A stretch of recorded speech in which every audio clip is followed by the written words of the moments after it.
It's always very complicated, when someone asks you a question that, tell me about yourself. Who are you? This question is both complicated and tricky, because sometimes in an attempt to answer who you are, you just tell people what you are and not necessarily who you are. Now, getting to know me as OLLY Moonga, others would see me as having had grown up from a very privileged environment, that I never suffered anything, and I just happened, and I am this that I am.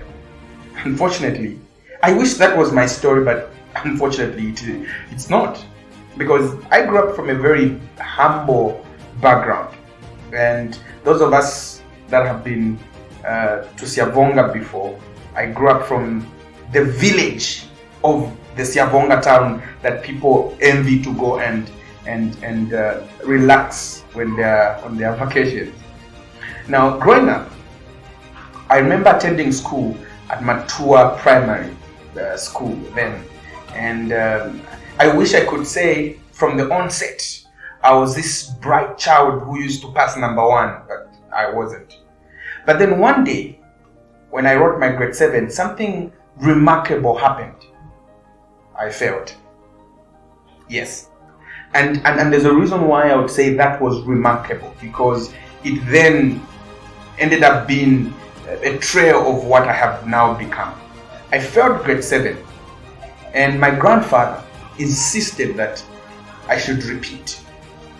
I was hurt, I was broken, but if your grandparent tells you to do something, you just have to do it. And the only exposure I knew at that time was Siavonga. I had never traveled out of town, and so I had to repeat. I repeated grade 7, and then what happened was amazing. When I repeated and wrote my grade 7, I became the only pupil that passed to go to boarding school.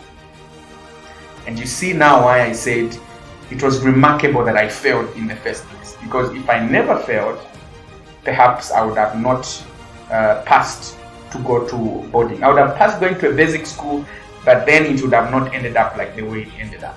And if it ended up anything close to what it ended up to be, it would have been a different story. That's all I'm saying. But then that failure propelled me to the top of, at that time, of my primary glory, because I was the only pupil that passed to go to boarding school, and my parents were very happy to have recorded a secondary pass, and I mean this in the sense that being able to pass to go to a secondary school, because in grade 7 it's either you pass going to a basic school or to a secondary school, or to a boarding school, if I should say. I went to Chikankata for my grade 8, and thereafter I finished my grade 12 from there. But then a lot of other things also happened while I was at Chikankata. I was a very shy person starting up, and you listening to me and watching me right now, you may not really believe it, but to those that know me, they know that in my private time, or when I'm not doing this, when I'm not seated in front of a camera, when I'm not talking to people, I could be very boring. But you see, that is also to cite the fact that I am what I am today is also a testament of what my life has presented to me. At Chikankata, grade 8, grade 9, went to grade 10, and then I joined the school debates team. And from there, I started growing my public speaking skills. Those of us that had come either as close as to Chikankata or Southern Province in general, in the times when we were in the debate team, they would know that we were the terror of the province. Because being in the debates team was more than just an activity for me. It was a place of displaying my abilities, my skills, and just being there for me was an exciting journey. And because of that, every time we went for a competition, for me it was more than just a competition. It was sharpening my skills and wanting to be a better speaker than I was in the previous tournament. I went up to win several awards in that respect, and the last one I won was in grade 12, where I won the second best speaker in Southern Province at the famous OLLY Moonga Talk debate tournament, which was held in Choma. And also there's a very significant thing that happened while I was at Chikankata. And I call these things or activities or events significant very deliberately because in a way they changed what my story has now become. I was chosen a prefect, a boarding captain, and those that were at Chikankata, they knew that a boarding captain was called a food minister. So I was the one in charge of the food. To say the least, I would be the one to test the food, to test the soup, to make sure that everything was fine. And if you were at that position in high school, then you're at the top. Because if there's anything that was devastating, is getting broke in your 9th, 10th, or 11th week just before you close. But now you can imagine, if you are the boarding captain, you had the luxury to test and to have access to food all the time. But you see, the significant thing that happened was that I was then dropped. Yes, I was dropped as a prefect. And that brought a lot of excitement and euphoria to many students because I was a tough prefect, I should mention. I never tolerated nonsense, and many people didn't like that. And because they didn't like it, they were so happy when I was dropped. But you see, that dropping, if I may call it, opened another window that pushed me into a reality which would have never happened if that dropping didn't happen. I ended up getting an award as the best pupil in class, and by the time I was writing my final exam as a grade 12, I was the best at school with 3 other pupils. And it was something that when I look back, I can't still explain how that could have happened. But you see, in all these things, there's a way that these things have formed me to become the person that I am today. I have not always been succeeding. I have not always had things go the way that I want them to go. Now you can imagine, after graduating or finishing the best at high school, getting 7 points, I wanted to go out of the country. You know what? From the popular beliefs that, when you go out of the country, you succeed more than if you are studying within the country. And I never succeeded. And I never succeeded for some strange reasons, because I would apply to go to study outside the country, but I would not be picked up. Other people with worse results than mine would be picked up, but I would be left out. And that devastated me to a very, very significant extent. But then I was meant to understand by my mentor that life is more than just the scope of private life. Just because I wanted to go outside the country doesn't mean that is where my destiny was to be. So I had to painfully accept the fact that I couldn't go outside the country at the time. So I applied to go to the University of Zambia. When on the other hand, other people going to the University of Zambia was the prime. For me, it was the second option because I got rejected. But you see, going to the University of Zambia ended up becoming the best thing that ever happened to me at that time. Because from there, I became many other things which I would have not become if I had gone out.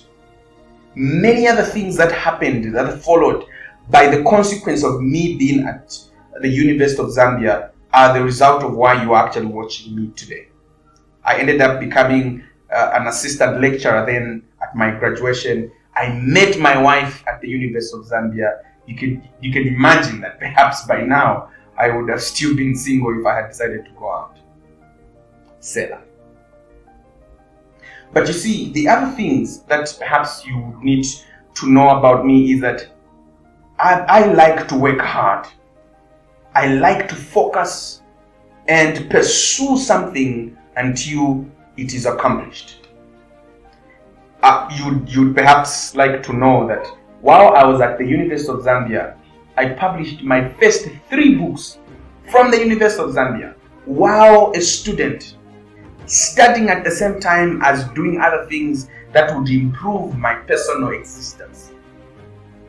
And you can imagine that when you're at a university like the University of Zambia, you are consequently or always being faced with the opportunity of you going home, or the famous way, being excluded. But you see, I took the risk of using the opportunity of me being at the University of Zambia to also improve myself. I ended up becoming the first one to invite the then Vice Chancellor, Professor Enala Timwase, to become the guest of honor at one of my book launches. And that again propelled me into another season that by now I live to testify, because she went to ultimately be the guest of honor at my wedding when I was married. Now, if there's anything that I can share as to what has made me to be where I am, is consistent works. As others would call it, the compounding effect of consistency.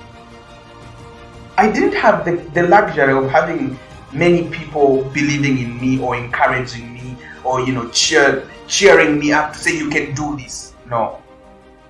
I had the abundance of the people that thought if they couldn't do it because they were older than me, then I couldn't do it.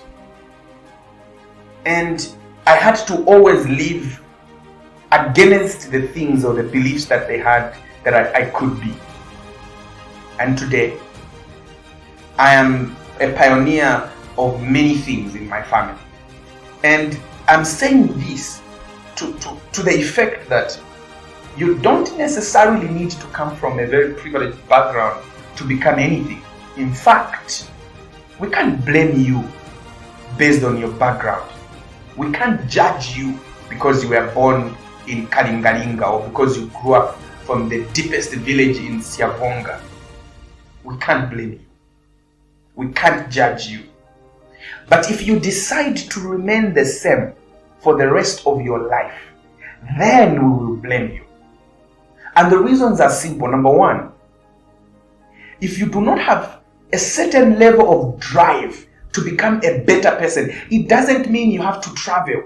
But even within the confines of your environment, just to become a better person, if you do not have that drive, there's nothing that you can ever become.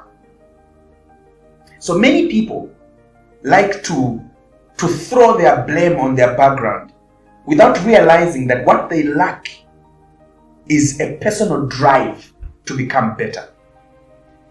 There are many people who I sat in the same class with. In fact, others I sat on the same desk with while in Siavonga, while at Matua Primary School.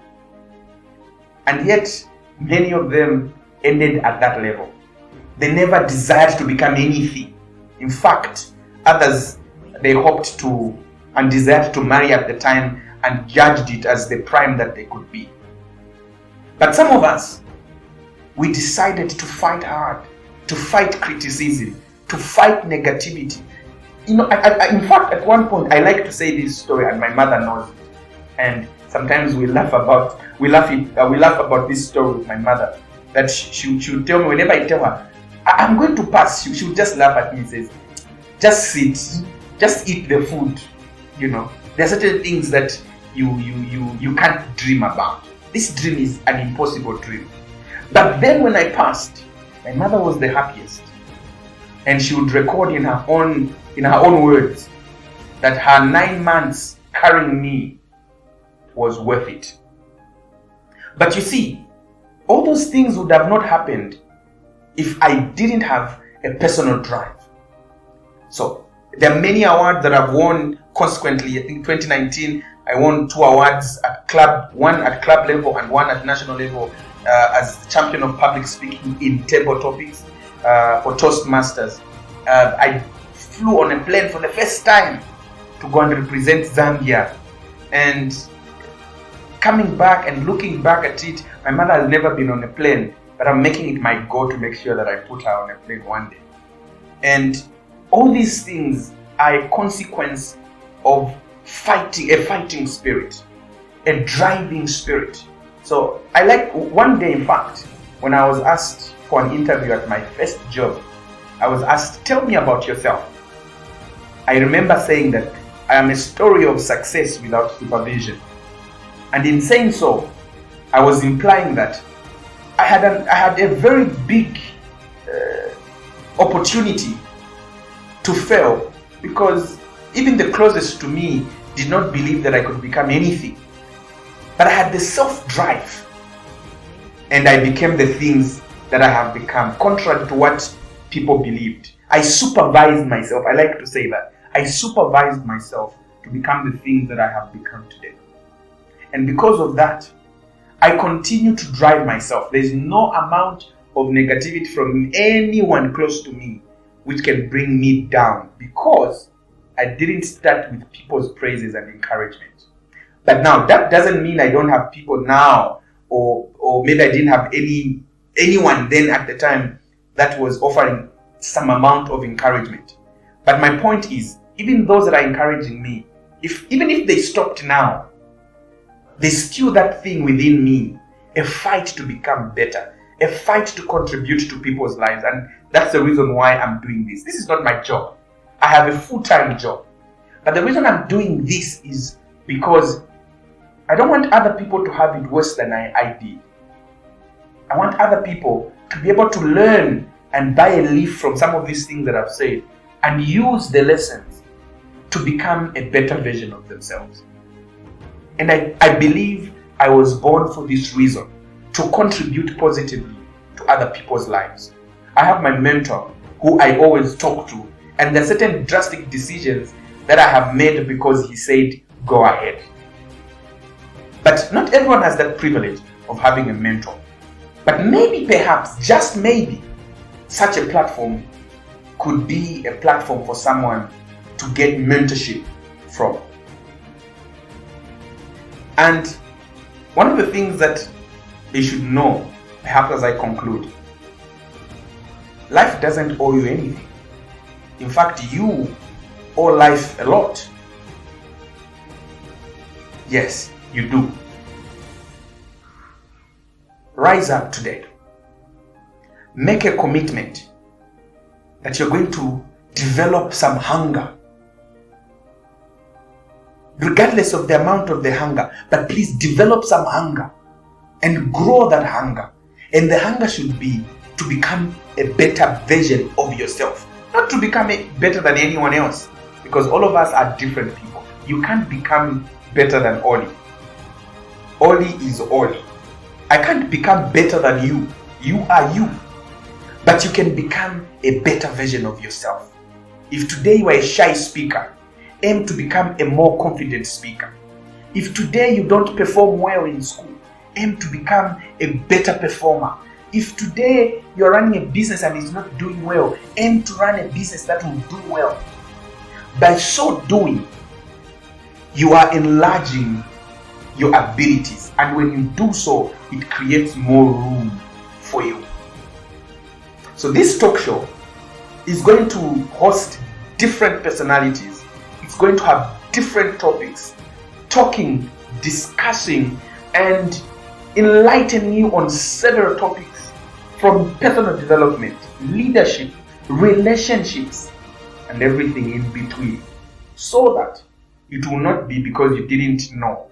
It will be because you decided not to. So the information is going to be available to you, and you'll be able to access it and share with the people that you also really would want them to have a bite of it. My grandfather's name is Moonga, and my name is Ollie. Catch me every Saturday at 17 hours on this particular talk show. Thank you.